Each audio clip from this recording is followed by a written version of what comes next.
Hello and a very warm welcome to another edition of World Panorama. Here we are getting you your weekly dose of major international news with a perspective. I'm Sana Khan. Before we get to you detailed reports, here's a look at the top stories this week. US Secretary of State John Kerry concludes his India visit for the fourth India-US strategic dialogue, but has his visit been able to revive momentum in Indo-US ties? Australia gets a new Prime Minister. Kevin Rudd returns to Labour leadership after beating Julia Gillard with 57 to 45 victory. Early election expected. Hope still flickers for Nelson Mandela as he's put on life support, South African presidency says, even though he's still critically ill, but his condition is stable. And 7 players, including Tsonga Azarenka, bow out of Wimbledon in a single day due to injuries, while Federer, Nadal and Sharapova all crash out in round 2. And straight to the story in focus this week, the Secretary of State of the United States, John Kerry, completed his India visit on the 25th of June this year.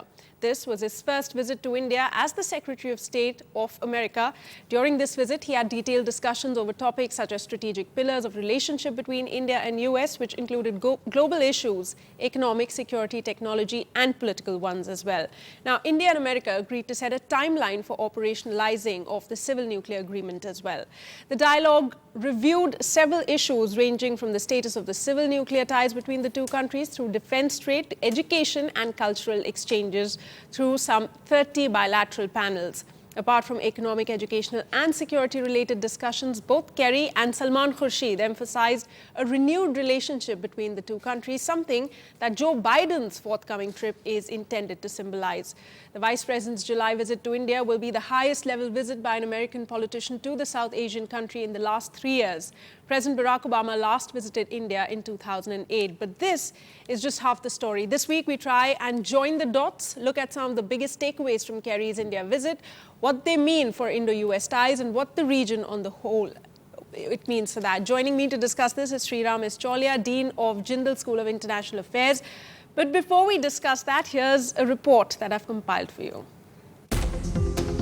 US Secretary of State John Kerry made his first trip to India as Secretary of State. During his 3-day visit, he worked to enhance a US-India relationship that is deeply rooted despite ongoing disagreements about US support of India's arch-rival Pakistan, roadblocks to trade, restrictions on American companies doing business in fast-growing India, and uncertainty about the future stability of Afghanistan. Today, we are expanding our bilateral cooperation to new horizons, such as energy, while intensifying existing avenues of cooperation in health, science and technology, education, space, defense, and peaceful uses of nuclear energy. Making a forceful pitch for India and Pakistan to boost economic ties, Kerry said that it could be the harbinger of a new era of ties between the neighbors and help bring in a level of trust. If India and Pakistan can confidently invest in each other, then the rest of the world will more confidently invest in you. Now, I know there's a lot of history to the relationship between India and Pakistan, so I'm not naive about some of the difficulties and hurdles. And particularly after talking to leaders of both nations, however, I believe that a new dynamic is beginning to emerge and that it can develop further.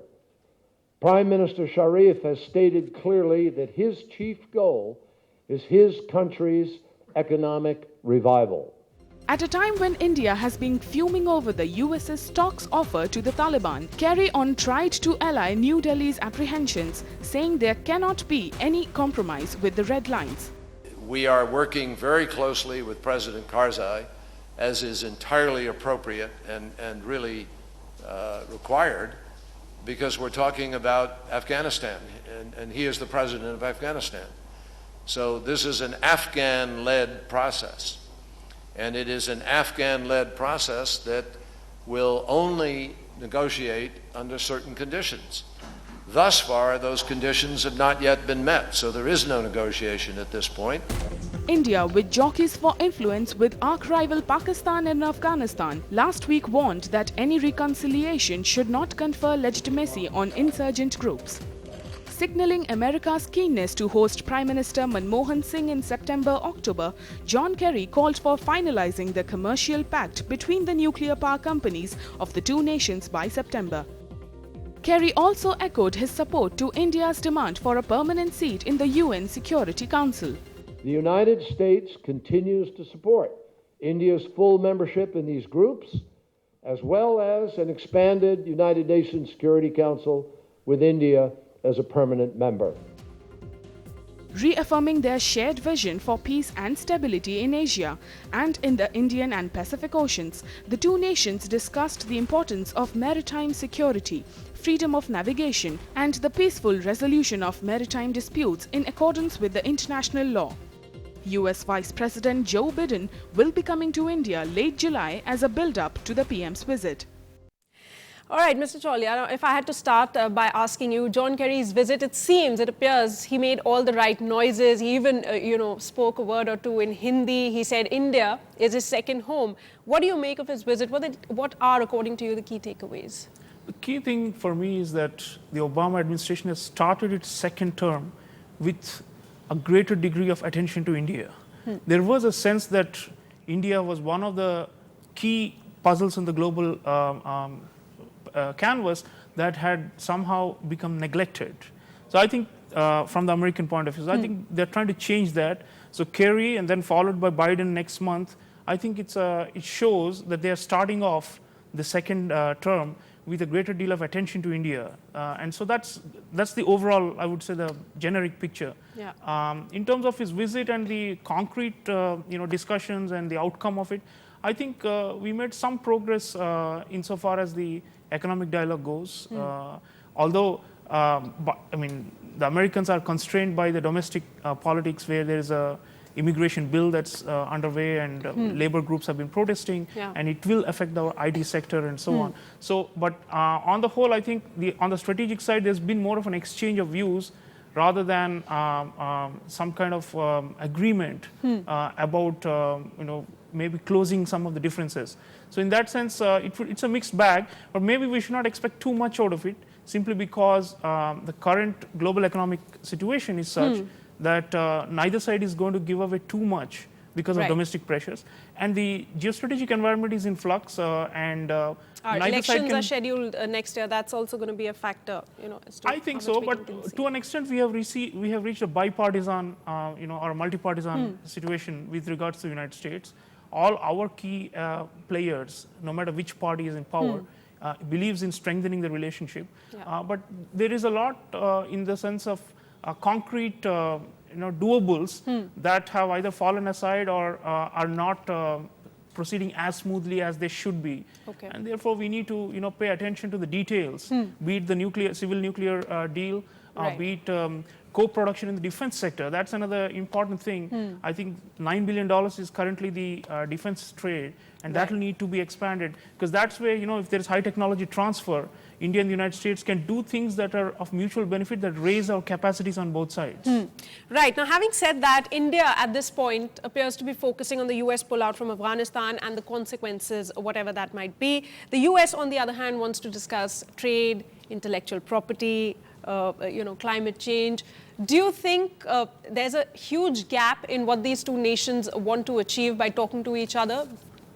I think it's fair enough. I mean, every side comes with its own priorities. The point about diplomacy is to try and see the overlaps and to maximize the potential out of them. Since President Obama's visit, it's clear that India is now no longer seen as something that the Americans are going to give to, but rather something the Americans also need to take from as a fast-growing economy. So therefore, all these onus about intellectual property rights, about access to American businesses, about protection to American investment in India, and so on. So clearly, I mean, for the Americans to justify the kind of strategic investment they want to make in this country, they will need to tell constituencies back home that, look, we are gaining a lot and benefiting a lot in concrete material and economic terms from India. And so therefore, they look towards that. As far as we are concerned, we also have some economic expectations from them.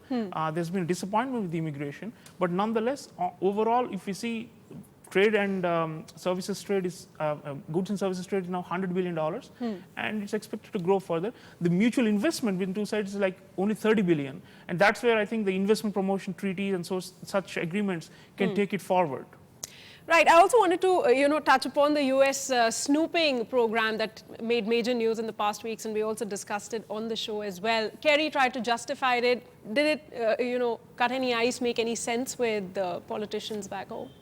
After the strategic dialogue, they had this communique which did mention that India and the United States are going to cooperate on cybersecurity, and they are increasing the institutionalization of this exchange of views and jointly tackling threats to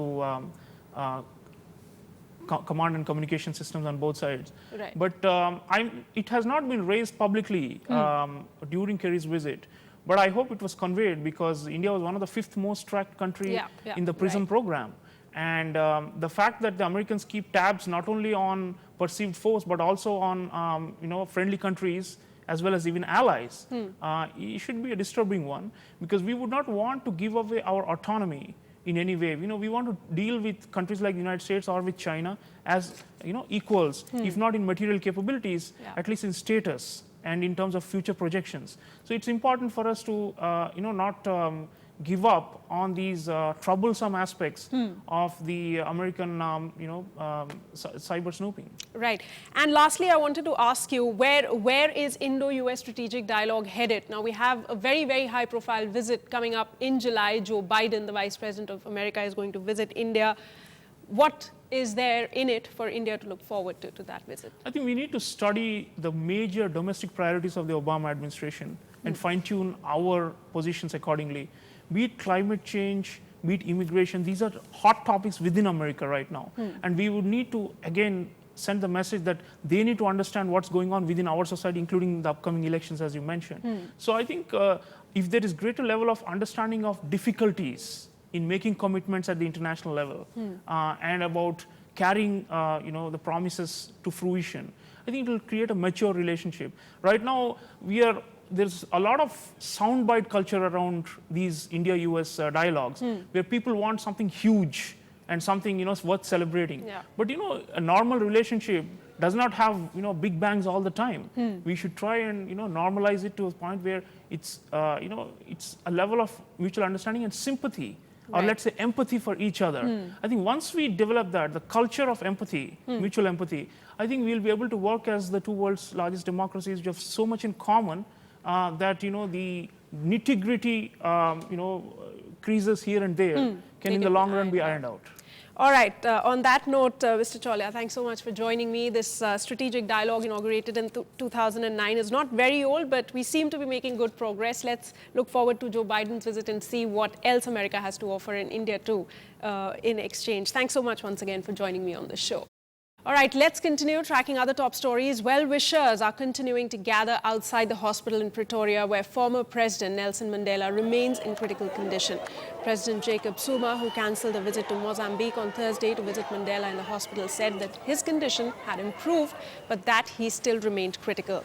Mandela, 94 years of age as of now, considered the founding father of South Africa's modern democracy, has been undergoing treatment at the Pretoria hospital since 8th of June for a recurring lung infection.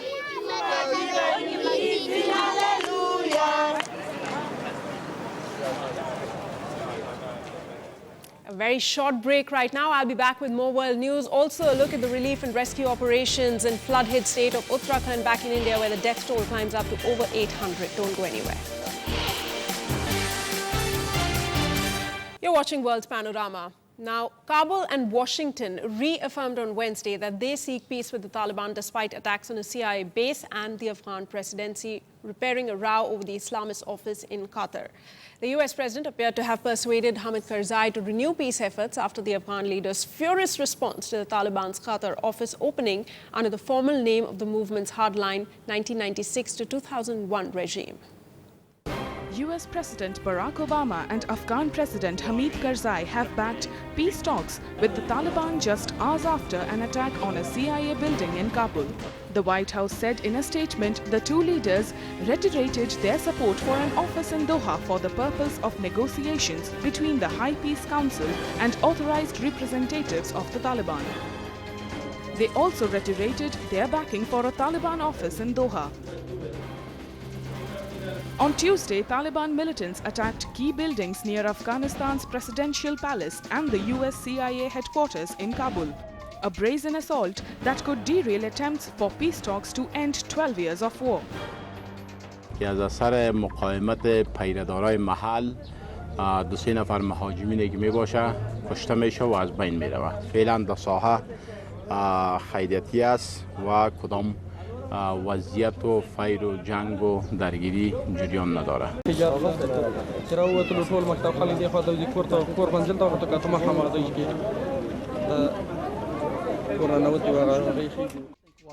The assault was launched a day after the US envoy appointed to help the Afghan government and the Taliban pursue peace, James Dobbins, arrived in Kabul and met Karzai. He told reporters that Washington was still trying to determine if the Taliban were ready for talks. The talks to end 12 years of war between the Taliban insurgency and international and Afghan forces ran into difficulties over the opening of a Taliban office in the Gulf Emirate of Qatar. In an extraordinary turnaround in political fortunes, Australia's former Prime Minister Kevin Rudd wrestled the top job back from Julia Gillard, who ousted him nearly 3 years ago. But he inherits a minority government in a divided party with nearly half of his parliamentary colleagues still opposed to his leadership.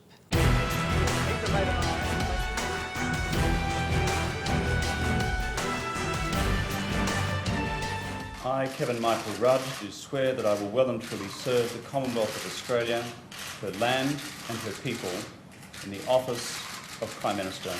So help me God. Kevin Rudd sealed his dramatic return after a leadership ballot on Wednesday.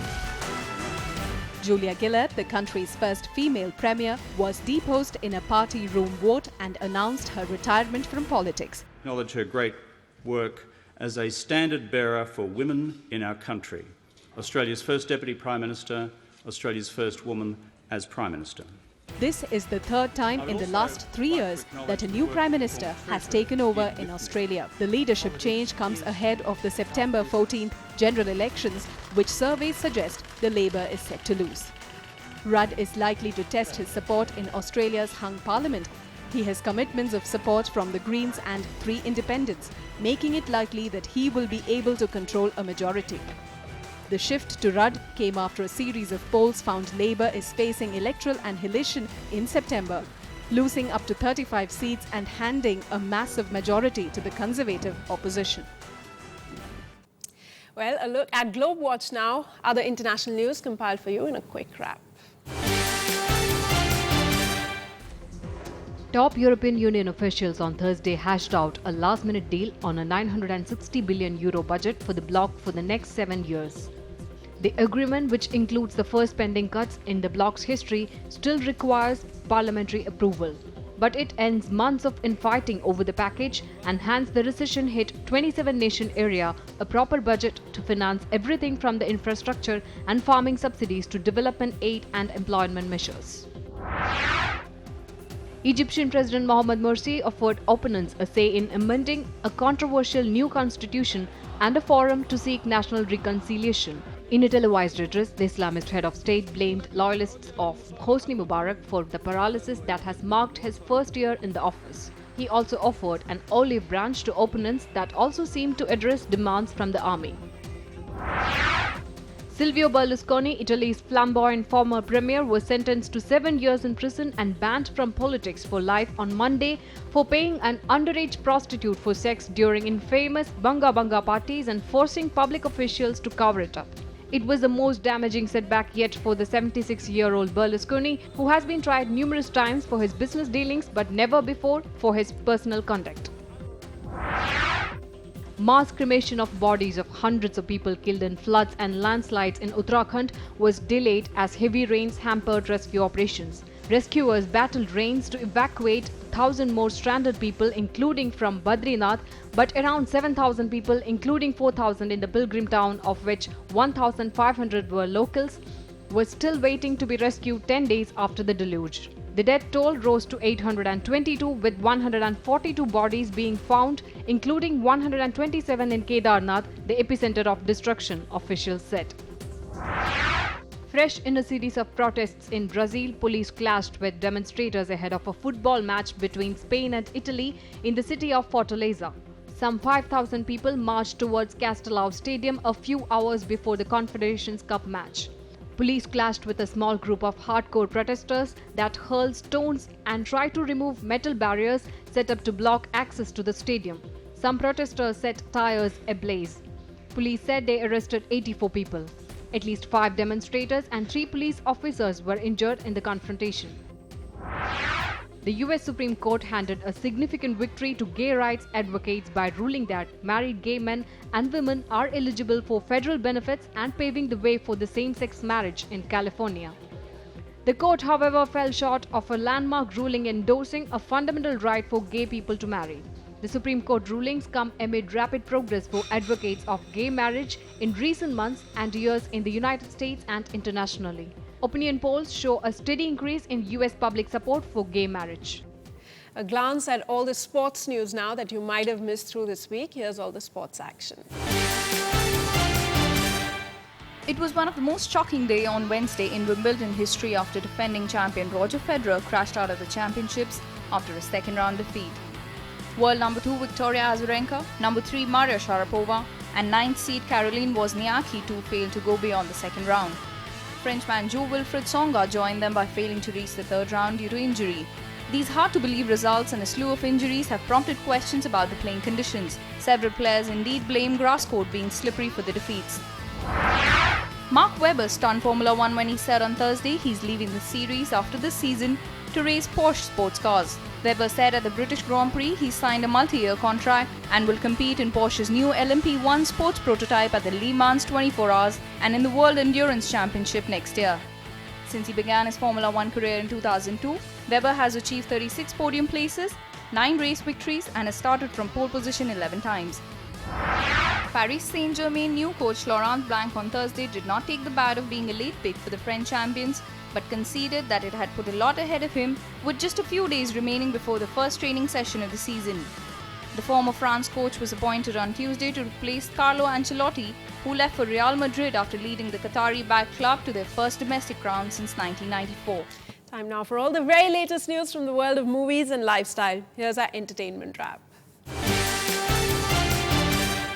After 2 years as a runner-up, Oprah Winfrey was named the most powerful celebrity by Forbes, heading the 6 women and 4 men who make up the top 10. It was the 5th time the former talk show host, who runs her own TV network, has headed the annual ranking of 100 celebrities. Singer Lady Gaga came in second, followed by director-producer Steven Spielberg and singers Beyoncé and Madonna. Singer and actress Jennifer Lopez, who was number 1 last year, dropped to 12th place. The creator of the Kick-Ass action film franchise said that he was baffled over why its star Jim Carrey has publicly objected to violence in the movie, since Carrey's character takes an anti-gun stance and refuses to fire a weapon. Comedy actor Kerry posted on Twitter that the December shooting at the Sandy Hook Elementary School in Connecticut had changed his mind about the violent superhero film that is due to open in theaters in August. The Ace Ventura star plays Colonel Stars and Stripes in Kick-Ass 2. After a 4-year span as the First Lady of France, Carla Bruni is getting back to her roots with her 4th studio album, Little French Songs. In the 11-track CD, the 45-year-old pays tribute to her husband, who was the President of France from 2007 to 2012, with the song Mon Roman. One Direction are teasing their fans with a new taste of music. A just-released trailer for the forthcoming concert documentary of the band includes a snippet of the tune, Best Song Ever. The new song is from the 4-track EP of the same name, which is due out on July 22nd. One Direction are currently on a worldwide tour in support of their second album, Take Me Home. They've also recently announced the first 2 legs of a worldwide stadium tour for 2014, including 8 sold-out dates in the UK and Ireland. That's all we have for you in this edition of World Panorama. See you next week, same time, with more international news. Till then, you can follow us on Facebook and Twitter. As I sign off, take a look at this daredevil, Nick Wallander. This man completed a high-wire walk on a 2-inch steel cable over a section of the Grand Canyon. Yes, that too without a safety net. Believe that. Goodbye.